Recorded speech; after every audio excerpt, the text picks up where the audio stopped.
Vivemos em relação. Não é uma escolha que temos. A gente nasce e já vai descobrindo o mundo pela relação com a nossa mãe ou pela falta dela. A relação com os nossos primeiros cuidadores.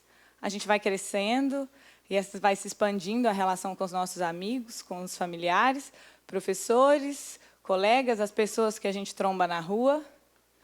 E mesmo quem queira se isolar, porque cansou totalmente das pessoas e da humanidade, vai lá para o meio da floresta, vai ter que se relacionar com as águas, com as plantas, com o solo, vai ter que aprender a ler o ambiente. Nós vivemos em relação e não é uma escolha que a gente tem. A gente está junto nessa, a gente divide, ainda que de forma desigual, o mesmo planeta. Mas a gente vive numa sociedade que coloca todo o sistema de valor e a própria existência em torno do eu. O que eu quero, o que eu gosto, o que eu penso, o que eu falo, o que eu mereço, a minha trajetória, os meus medos, os meus sonhos. A gente é estimulado assim desde pequeno. É praticamente a única coisa que importa. Eu. E na história do eu, a gente está sempre correndo atrás, sempre focando no que tem menos, a gente está cansado, a gente acha que tem pouco. Na história do eu, a gente quer que as pessoas sejam iguais a nós, e aí a gente cria avaliações e julgamentos e expectativas baseadas em como eu sou, e aí, tendo sempre eu como referência, não à toa a gente se sente incompreendido, eu falo e não estão me entendendo, o mundo está ficando chato, a gente reclama, quando vem uma opinião que confronta eu. E aí o ímpeto é se juntar com os iguais ou se fechar. A gente briga, a gente exclui das redes e da vida, a gente anula, a gente faz piada. O eu, que tem força econômica, moral ou social, impõe o seu jeito sobre os demais. A gente cria padrões e uma ideia de igualdade que só aprofunda problemas. Parece que não está dando muito certo. Afinal, a gente vive em relação, não é uma escolha que a gente tem. Então, e se a gente contasse uma história de nós? Numa história de nós, o eu perde um pouco essa importância. A gente desloca a nossa atenção também para o outro e para as nossas inúmeras relações. E quando a gente desloca a atenção para o outro, talvez a gente perceba algo que é bem óbvio, mas que a gente ainda tem bastante dificuldade de assumir e dizer em voz alta, que é, somos diferentes. Até tem quem se distraia dizendo que somos todos humanos, para dizer que somos todos iguais. Mas não somos. Somos muito diferentes. E numa história de nós, o que a gente precisa, então, é aprender a conviver com essa diferença. Porque o que esse tanto de opinião diferente aponta é uma diversidade grande de realidades. E cada vez mais pessoas estão falando como se sentem, o que pensam, como é a sua realidade e expondo as suas intimidades. E essas vozes vão trazendo à tona questionamentos que escancaram muitos outros jeitos de ser, muito mais plural do que o jeito único certo do eu. E com mais gente falando de realidades que a gente desconhece e não entende, o maior desafio é ouvir. Mas não é aquele ouvir que é, eu estou deixando você falar, enquanto aqui na minha cabeça estou preparando uma resposta super ótima, é um argumento incrível, esse daqui agora ela não vai deixar passar. Isso sou eu, o meu argumento. Numa história de nós, é ouvir com abertura, se permitir permear pelo outro, seja quem for o outro, reconhecer como legítimo, como quem tem algo a dizer, como quem tem algo a me ensinar. E aí, a partir desse tipo de escuta, criar ambientes de confiança em que as pessoas possam ser livres para ser elas mesmas, para expor o que elas acham, ainda que a gente discorde. E além do conteúdo do eu acho isso, eu acho aquilo, a gente concorda, a gente discorda, para olhar para a forma como a gente conversa. Só que esse tipo de escuta é muito difícil. Porque esse tipo de escuta desperta na gente um monte de coisa ruim, incomoda, gera muito desconforto.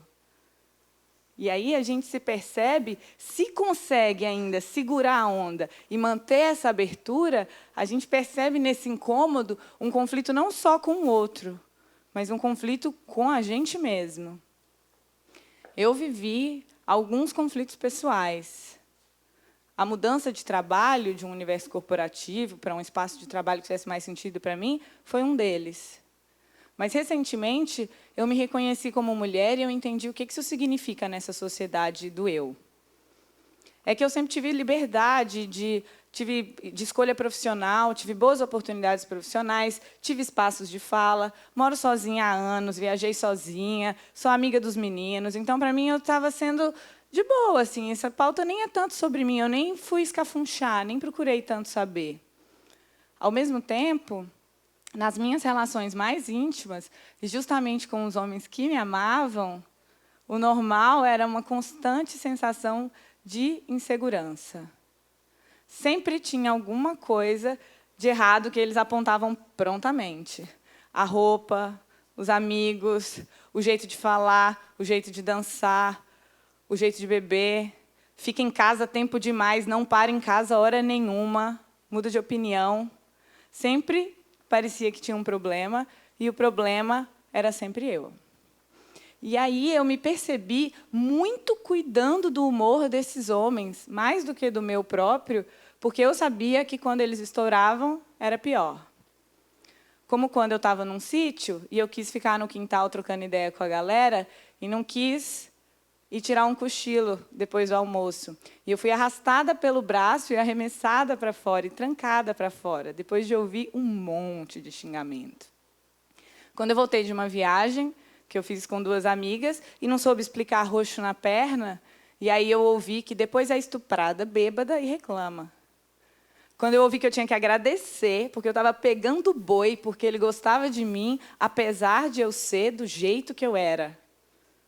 Quando eu tomei a iniciativa e eu ouvi que devia ser, porque eu estava insegura e querendo provar alguma coisa.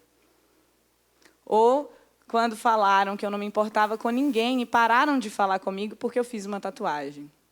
Foram inúmeras situações assim ao longo dos anos. E eu me percebi cada vez mais observando o meu comportamento, olhando tudo, revisitando, acordando no dia seguinte, passando ponto a ponto de tudo que eu tinha feito, revisitando todas as conversas, pensando 1000 vezes antes de escolher qualquer coisa, porque eu estava com muito medo de cometer erros que fariam esses homens que me amavam pararem de me amar. E isso era absolutamente normal. Anos assim. Era o que eu conhecia. E foi no encontro com outras mulheres, e ouvindo a experiência delas, que eu percebi que o problema não era eu. O problema não sou eu. Se o problema fosse eu, como que eu poderia ter histórias e dores tão semelhantes a dessas mulheres, muitas que viviam em contextos tão diferentes, muitas que eu nunca nem conheci? Foi super difícil, porque eu comecei a enxergar, onde antes eu via mau humor, dificuldade de comunicação e piada, eu comecei a enxergar violência. E onde antes eu via em mim mesma, que era uma capacidade super compreensiva e flexível, eu comecei a enxergar submissão e silenciamento. Foi muito doloroso começar a enxergar essas violências por todos os lados e perceber elas tão fortemente marcadas em mim. E foi muito difícil me perdoar por ter permitido que essas coisas acontecessem, porque eu também estava lá.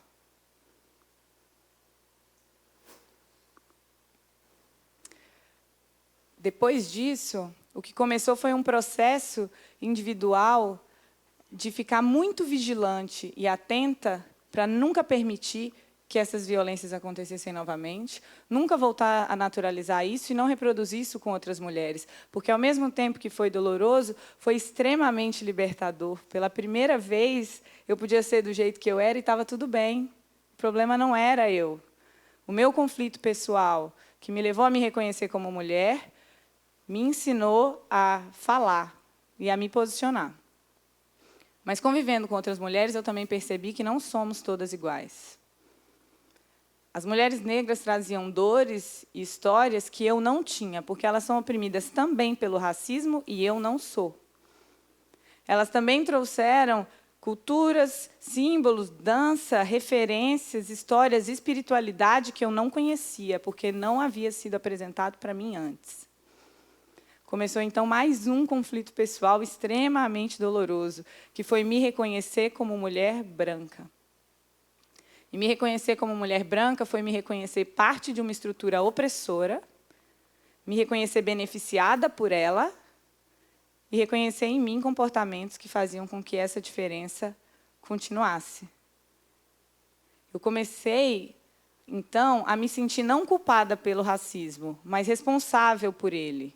Porque eu ouvi, a partir das mulheres negras, que se a minha intenção não era de produzir racismo, a consequência de várias das minhas ações era justamente essa: aprofundar essa diferença. E foi muito doloroso, porque eu não quero ser essa pessoa. Eu não acredito nisso. O desafio começou, então, a ser ouvir e procurar entender, porque nada na minha vida me aproxima da compreensão do que é uma violência estrutural como o racismo, institucional, que acontece em todos os espaços, desde que você nasce, o tempo inteiro, e que determina ainda quem vive e quem morre. Nem o bullying que eu sofri na escola, nem esse cabelo, nem o bisavô negro, nada me aproxima da compreensão do que é racismo. Então, eu tenho que ouvir e procurar entender. E, a partir disso, olhar para o meu próprio comportamento e tentar desconstruir em mim essas coisas, já que não é a sociedade que eu acredito. Eu percebi, por exemplo, que tinha uma dificuldade muito grande em descrever uma pessoa como negra, mas eu não hesitaria em descrevê-la como ruiva. Por quê? Que associações são essas que vão pipocando na cabeça da gente, que vai criando essa dificuldade de dizer uma coisa que seja até óbvia? Eu comecei a ficar vigilante, porque não é natural desconstruir essas coisas, e mudei a forma como eu me comunico. Eu dizia, mulher negra linda, quando eu via uma. Mas eu dizia, mulher linda, se ela fosse branca. Por quê? Também parei. Percebi na linguagem expressões cotidianas que a gente usa e que aprofundam essa diferença, reforçando imagens negativas. Neguinho é folgado, negro precisa de ajuda. Ah, não sou só nega, isso é trabalho de preto. São expressões corriqueiras que são usadas de uma forma quase que generalizada e que têm uma origem racista e justamente reforçam essa diferença. Mas eu não acredito nisso, então eu não podia mais falar, não posso mais falar. Eu criei um alarme na minha cabeça que faz tim. E não só quando eu estou prestes a falar faz tim e eu substituo por pessoa, porque dá para substituir por pessoa e vai cumprir o mesmo efeito.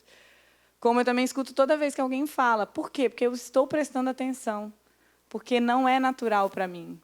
Natural é só reproduzir o que eu estou escutando por aí. O meu conflito pessoal, que me levou a me reconhecer como mulher branca, me fez aprender a ouvir e a dar espaço. Porque, se eu não acredito nesse mundo, eu tenho que estar muito, muito, muito atenta com a forma como eu estou me colocando para que isso não alimente e aprofunde essa diferença. Mas isso não é fácil, porque esses conflitos pessoais, eles não estão postos. Quando alguém fala uma coisa e é difícil de ouvir, a gente não naturalmente entra nesse modo de conflito pessoal, não nessa história do eu. Nessa história do eu, a gente se fecha. A gente nem termina de escutar. Alguém fala, isso é machismo, isso é racismo. E a gente, no nosso lugar de eu, está pensando, o que eu penso sobre isso? O que eu acho sobre isso? Eu vi isso? Não, mas a minha amiga falou não sei o quê. Não é sobre eu, é sobre o outro. Quando alguém está compartilhando e falando sobre uma situação de violência que ela está vivendo, ela está falando sobre si. E se essa é uma realidade que te traz estranhamento, é porque essa realidade não é sua. E se esse incômodo é grande, isso só sinaliza que maior deveria ser o seu esforço de escuta para tentar conhecer essa realidade. A gente se defende baseada na intenção, na nossa história do eu. Mas eu não quis fazer isso. Mas quando alguém está falando sobre como é essa realidade para ela, ela não está falando da intenção do eu. A intenção é uma coisa super particular, só a pessoa que está fazendo as coisas pode dizer qual é a intenção dela fazendo aquilo, mas ela está falando das consequências. E aí que mora o nosso maior desafio e também a maior potência de transformação dessa escuta.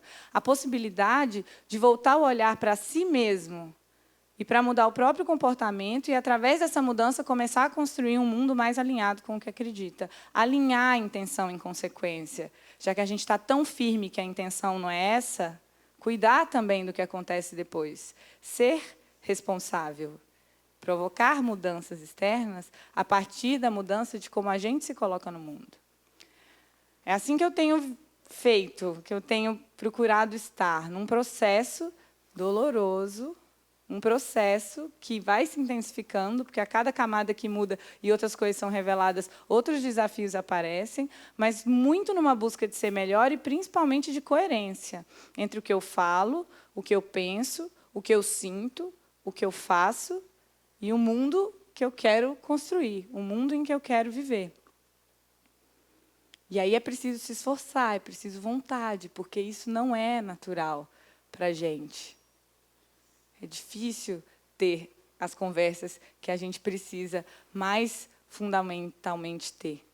E nessa forma de se colocar buscando mais coerência, eu venho pelos últimos quase 5 anos empreendendo junto com a Mariana Campanati o Imagina, que é uma organização que procura ativar o poder de transformação das pessoas, porque a gente acredita muito no poder da escolha como uma forma de provocar essas transformações. E a gente faz isso, de um lado, conectando pessoas que já estão nesse movimento de provocar mudanças, para que elas possam trocar, aprender juntas e colaborar, e, de outro, produzindo conteúdo que sejam ferramentas para encontrar esse poder de transformação em si, exercitar essa abertura e experimentar ações concretas.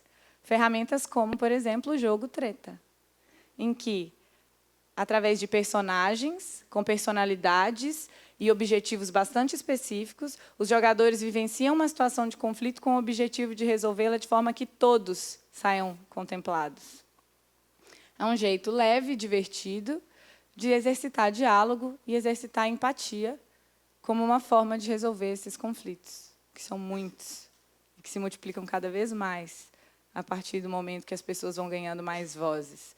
E a gente não quer voltar a silenciar ninguém, porque voz é um privilégio. A gente vive em relação, e se essa não é uma escolha que a gente tem uma escolha de como é que a gente quer construí-las. Então, e se a gente escolhesse construir uma história de nós? Obrigada.